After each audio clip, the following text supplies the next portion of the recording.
Hello everyone, इस video में हम लोग पढ़ेंगे साहित्य की परिभाषा। साहित्य शब्द का विग्रह दो तरह से किया जा सकता है। देखिए, स जोड़ हित, इसका मतलब होता है सहभाव, अर्थात हित का साथ होना ही साहित्य है। हित का साथ होना ही साहित्य है। साहित्य शब्द अंग्रेजी के लिटरेचर का पर्यायी है, जिसका उत्पत्ति लैटिन शब्द लेटर से हुई है। यानी कि जो साहित्य है वो लेटर से बना है और लेटर एक लैटिन शब्द है।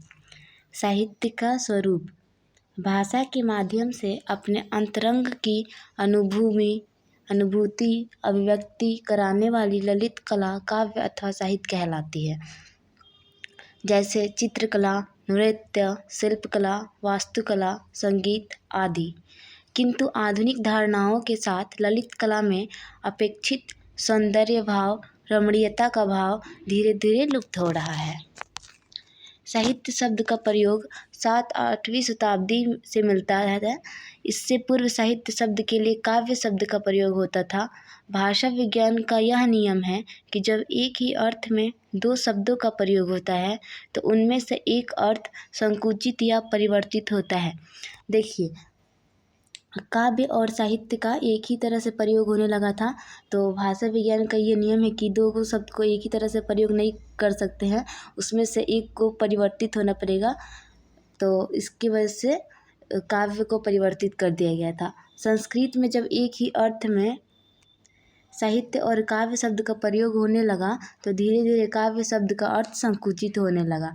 आज काव्य का अर्थ केवल कविता है और साहित्य शब्द को व्यापक अर्थ में लिया जाता है। साहित्य का तात्पर्य अब कविता, कहानी, उपन्यास, नाटक, आत्मकथा अर्थात गद्य और पद्य की सभी विधाओं से है। देखिए, संस्कृत विद्वानों द्वारा प्रस्तुत साहित्य की परिभाषा है। जो कुछ संस्कृत विद्वान थे वो साहित्य के बारे में क्या बोलते थे, उसके बारे में हम लोग को देखना है। संस्कृत साहित्य में साहित्य स्वरूप विश्लेषण का प्रारंभ आचार्य भरत मुनि के नाट्य शास्त्र से माना जाता है। यद्यपि नाट्य शास्त्र का प्रमुख सर्वोच्च विषय नाट्य है, लेकिन प्रसंगवश साहित्य स्वरूप का विश्लेषण भी इसमें हुआ है। साहित्य स्वरूप को स्वतंत्र रूप से विश्लेषित करने का प्रथम प्रयास अग्नि पुराण में देखा जा सकता है, जिसके रचयिता देव व्यास जी है। आचार्य भामा अपने ग्रंथ काव्यालंकार में साहित्य की परिभाषा देते हुए कहते हैं, शब्दार्थो सहितो काव्यम। भामा प्रथम आचार्य हैं जिन्होंने काव्य लक्षण देते हुए कहा है कि शब्द और अर्थ का स्वभाव ही काव्य है। काव्य के लिए शब्द और अर्थ की संगति आवश्यक है। शब्द को दो प्रकार के होते हैं, सार्थक और निरर्थक। काव्य में सार्थक शब्दों का ही महत्व होता है। देखिए, दूसरे आचार्य थे आचार्य दंडी। उन्होंने क्या कहा है अपने ग्रंथ काव्यदर्श, उनका एक ग्रंथ था काव्यदर्श में काव्य को परिभाषित करते हुए दंडी ने कहा है कि काव्य का शरीर तो इष्ट अर्थ से युक्त पदावली होता है। यहाँ इष्टार्थ का अर्थ है अभिप्रेत अर्थ, अपेक्षित अर्थ। इस अर्थ को दंडी ने काव्य न मानकर काव्य का शरीर माना है।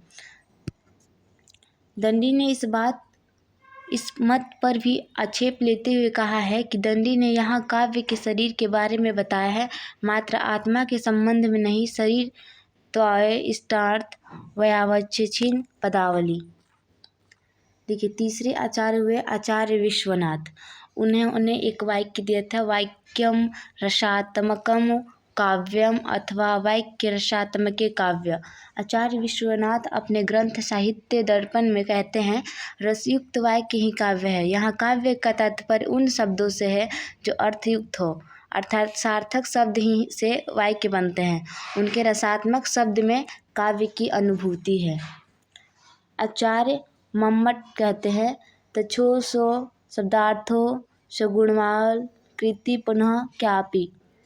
काव्य प्रसाद इस ग्रंथ में आचार्य मम्मट कहते हैं कि दोष रहित और गुण सहित शब्दार्थ ही काव्य है, जो कभी कभी अलंकारों से रहित भी होते हैं। तो आप लोग इतना आंसर लिख के आइएगा एग्ज़ाम में अपने, तो इसका हो जाएगा। ये BBMQ के सिलेबस के अकॉर्डिंग ये वाला मैंने पढ़ाया है। तो thank you guys for watching this video.